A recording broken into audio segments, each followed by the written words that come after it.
अस्सलामुअलैकुम नाज़रीन, JN news HD के साथ मैं हूं नाइला भट्टी। नजर डालते हैं आज की अहम खबरों पर।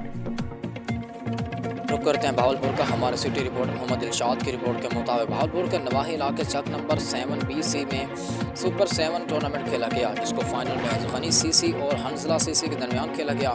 हंजला सीसी ने पहले बैटिंग करते हुए 6 ओवर्स में 61 रन बनाए और गनी सीसी को 62 रन का हदफ दिया, जिसके मुकाबले में गनी सीसी ने 5वीं ओवर की दूसरी गेंद पर हदफ पूरा कर लिया। गनी सीसी के कैप्टन उस्मान और खिलाड़ी सलमान, इसरार, आबिद, खालिद, जैन, यूसुफ, हसनैन, फुरकान बहुत अच्छा खेले।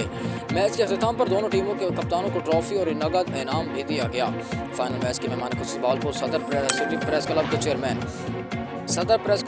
Sajid Chaudhry, senior cricketer Munawwar Javed, senior cricketer Ismail Joya थे, जिन्होंने खिलाड़ियों की हौसला अफजाई की और इनामात तकसीम किए। साजिद चौधरी का कहना था कि जहां पर खेलों के मैदान आबाद होते हैं, वहां के अस्पताल वीरान होते हैं।